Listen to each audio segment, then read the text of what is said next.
कमाल का घटिया गिरा हुआ आदमी, उसने मेरे पे झूठा केस किया है। वो तो मर जाए तो अच्छा है, वैसे मुझे उसी का था, लेकिन नहीं किया मैंने।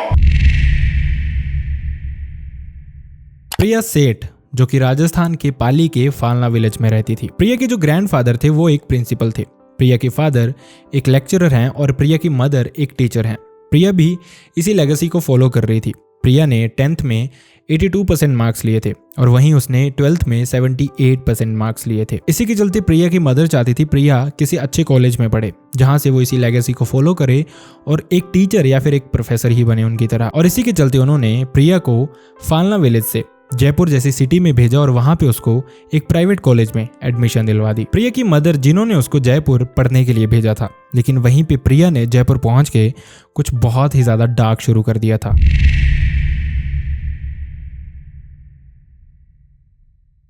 हाय एंड वेलकम बैक एवरीवन।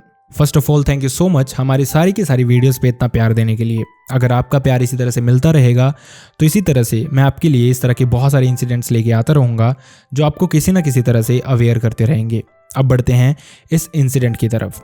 ये इंसिडेंट है 2 मई 2018 का, जब शाम को 6 बजे के अराउंड दुष्यंत शर्मा नाम का एक इंसान अपने ऑफिस से अपने घर की तरफ वापस आ रहा था। लेकिन इसी ड्यूरिंग दुष्यंत ने एक फेक आईडी बनाई हुई थी जिसपे वो बहुत फ्रीक्वेंटली अपनी फोटोज डाला करते थे, बहुत महंगी महंगी कार्स के साथ, बहुत महंगी महंगी बिल्डिंग्स के सामने, और ये बताते थे कि उनका जो लाइफस्टाइल है वो बहुत रिच है और वो खुद भी बहुत रिच है। लेकिन असल में दुष्यंत एक मिडिल क्लास फैमिली से बिलोंग करते थे और इसी के चलते वो एक ऑफिस में जॉब भी करते थे। लेकिन शाम को 6 बजे के अराउंड जब वो वापस आ रहे थे और उनकी जो फेक आईडी उन्होंने बना रखी थी उस ड्यूरिंग, जिसमें उन्होंने अपना नाम विवान कोहली लिखा हुआ था, वहां पे उनकी एक लड़की से बहुत फ्रीक्वेंटली चैट हुआ करती थी। लेकिन इस ड्यूरिंग जब वो अपने ऑफिस से घर की तरफ जा रहे थे, वो बस में थे, इसी ड्यूरिंग चैट में सामने वाली जो लड़की थी वो उनको कहती है कि उस दिन वो उसके घर चले जाएं।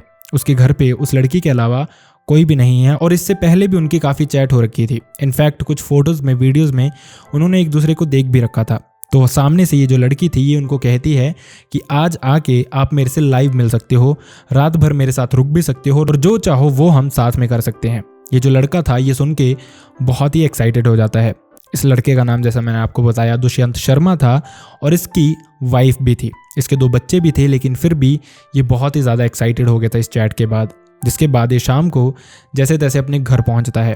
ये जो डिस्टेंस था इस दिन दुष्यंत को शायद बहुत ही ज़्यादा लगा होगा। खैर, घर पहुंचने के बाद वो फटाफट से चेंज करता है, रेडी होता है और अपनी वाइफ और फैमिली को ये बताता है कि उसको एक कंपनी की मीटिंग के लिए जाना है बहुत इमरजेंसी में, और डिनर वो वहीं पे करेगा और मोस्ट प्रोबेबली शायद वो रात को लेट घर आए। फैमिली को भी इससे कोई प्रॉब्लम नहीं थी क्योंकि फैमिली दुष्यंत पे बहुत भरोसा करती थी। जिसके बाद दुष्यंत अपने पापा से घर पे जो ऑल्टो थी उनकी, उसकी चाबी लेता है और इस लड़की के फ्लैट की तरफ निकल जाता है। दुष्यंत का घर जयपुर के झोतवाना में था और वहीं से वो गाड़ी लेके निकलता है गांधीनगर की तरफ, जहाँ पे इस लड़की का फ्लैट था।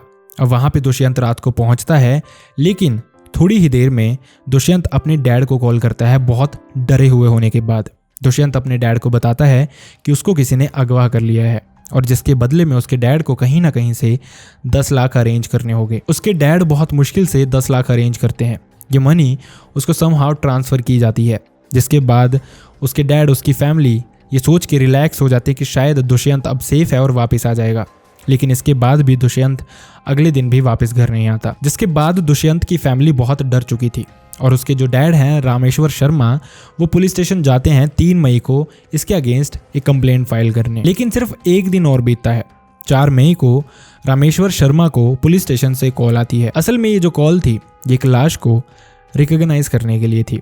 दुष्यंत के डैड पुलिस स्टेशन पहुंचते हैं, वहाँ पे उनको मुर्दा घर लेके जाया जाता है और वहाँ पे एक लाश उनको दिखाई जाती है। जो लाश का फेस था उसको बुरी तरह से स्क्रैच कर दिया गया था किसी मेटल के वेपन से, मतलब कि वो क्लियर था कि वो उनका जो चेहरा था वो पहचान में नहीं आ रहा था। लेकिन ये बॉडी के पार्ट्स देख के, बॉडी पे कुछ मोल्स देख के रामेश्वर शर्मा ये पहचान जाते हैं कि ये जो लाश थी ये किसी और की नहीं बल्कि उनके बेटे दुष्यंत शर्मा की ही थी।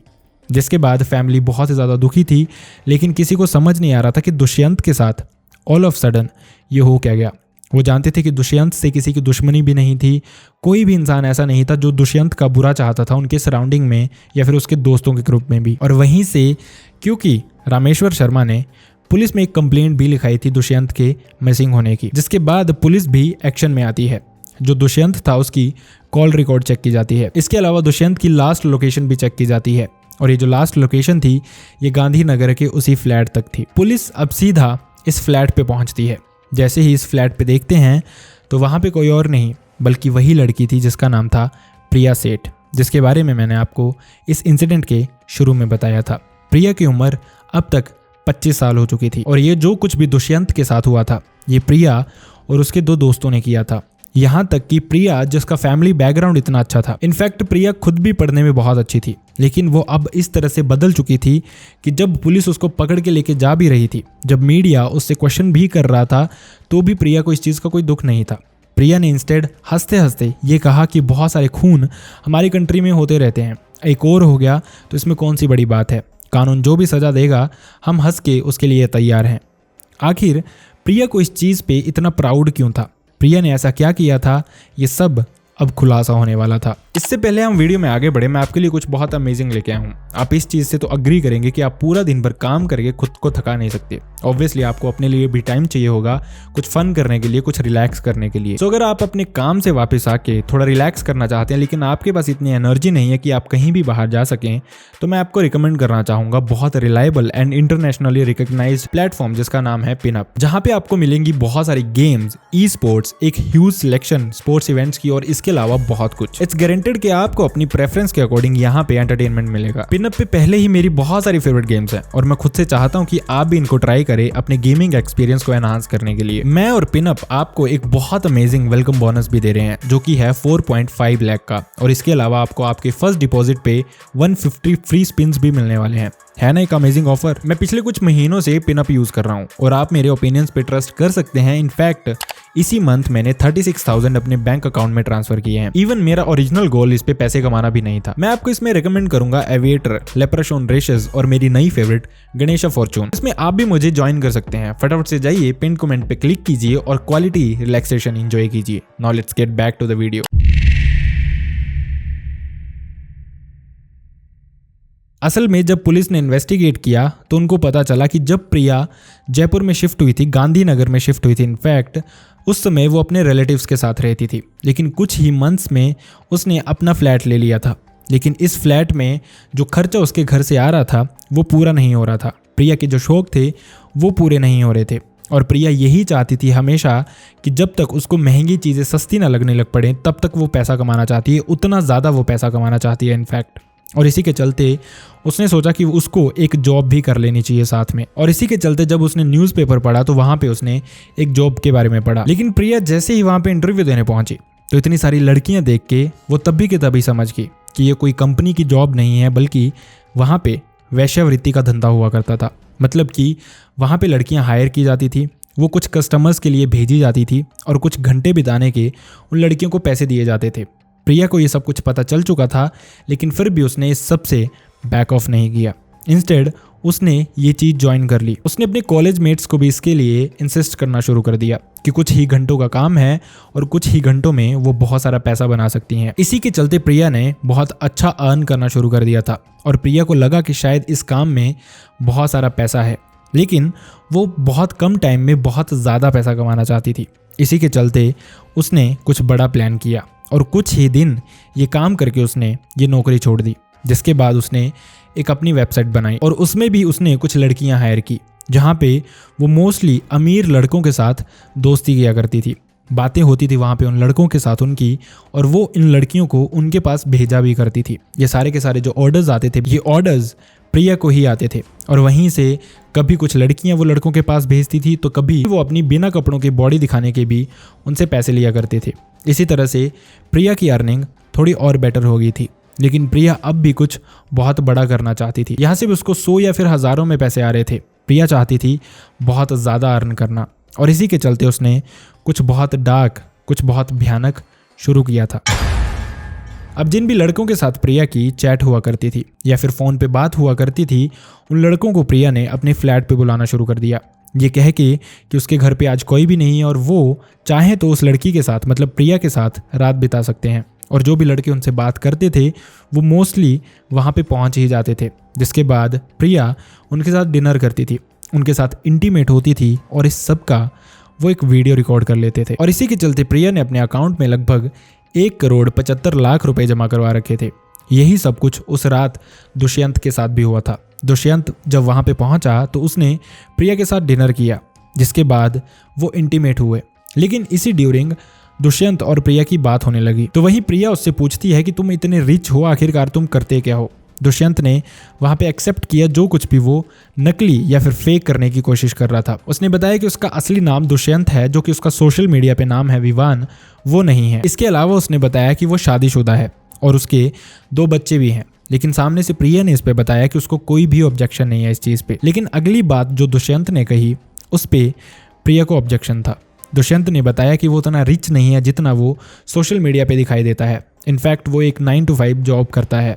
ये सुन के प्रिया बहुत ही गुस्से में आ गई और गुस्से में आते आते उसने उसको बताया कि तुम्हें पता भी है तुम्हारे साथ हुआ क्या है। ये बातें करते करते ही वहाँ पे एक लड़का निकलता है जो कि प्रिया का लिव इन बॉयफ्रेंड था। इसका नाम था दीक्षांत कामरा। दीक्षांत बेसिकली मुंबई से था, लेकिन इस ड्यूरिंग ये प्रिया के साथ लिव इन में उसी के फ्लैट पे रह रहा था और यही वो काम करता था वीडियोस बनाने का, जिसके थ्रू वो लोगों से ठीक ठाक पैसे ऐंठा करते थे। यही बातें उनकी चल रही थी कि ये वीडियो वो दुष्यंत को दिखाते हैं। दुष्यंत ये वीडियो देख के बहुत परेशान हो जाता है और उनके सामने रोना गिड़गिड़ाना शुरू कर देता है कि ये बिल्कुल भी मत करना, मेरी फैमिली बर्बाद हो जाएगी और मैं तुम्हें कुछ भी पैसे नहीं दे सकता क्योंकि मेरे पास इतने पैसे हैं ही नहीं। अभी ये सब कुछ चल ही रहा था कि उनका तीसरा दोस्त भी वहाँ पे पहुँचता है जिसका नाम था लक्ष्य वालिया। ये सब मिल के दुष्यंत को वहाँ पे बांध देते हैं, जिसके बाद उसके घर पे ये कॉल करवाई जाती है और इस तरह से वहाँ पे उनके पास पैसे पहुँचते हैं।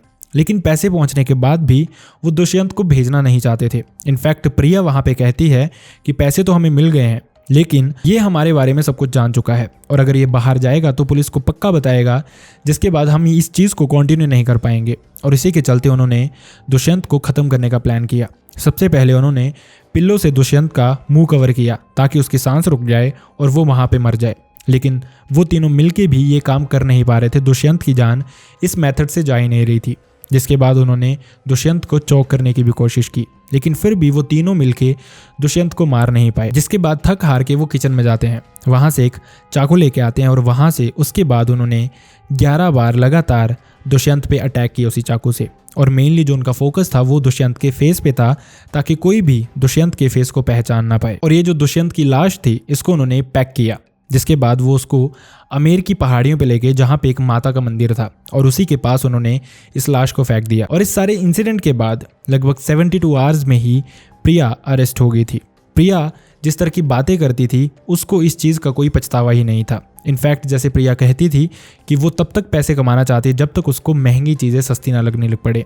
इसी के चलते उसके घर से ही पुलिस ने एक सैंडल रिकवर की है जिनकी कीमत 35,000 थी। इसके अलावा प्रिया इससे पहले भी काफ़ी बार जेल जा चुकी थी जब उसने लड़कों पे कुछ झूठे आरोप लगाए थे। इन्वेस्टिगेशन में पता ये चला था कि उस चीज़ की भी कल्प्रिट जो थी वो प्रिया ही थी, जिस ड्यूरिंग वो जेल में रही थी कुछ दिन, लेकिन उसके बाद उसको बेल मिल गई थी। लेकिन इस बार पुलिस ने उसको बिल्कुल भी बेल नहीं दी। इनफैक्ट प्रिया ने खुद भी हाई कोर्ट में भी एप्लीकेशन दी 2020 में, लेकिन वहाँ से भी जो जज थे उनका रिवर्ट यही आया कि इतनी शातिर लड़की को वो बेल बिल्कुल भी नहीं दे सकते। ये जो दुनिया ये बहुत सुंदर है और तुम जैसे लोग इसको खराब कर रहे हैं। और इस तरह से जो प्रिया थी उसकी सज़ा वैसे की वैसी ही कंटिन्यू रही। तो ऐसे माना भी जाता है कि जो भी इंसान गलत काम करता है उसका जो अंजाम होता है वो कभी भी सही हो ही नहीं सकता। आई रियली होप आपको ये वीडियो पसंद आया हो। अगर वीडियो पसंद आए तो वीडियो को लाइक करना ना भूलें, चैनल को सब्सक्राइब करना ना भूलें। And see you next time in a next video. Bye bye.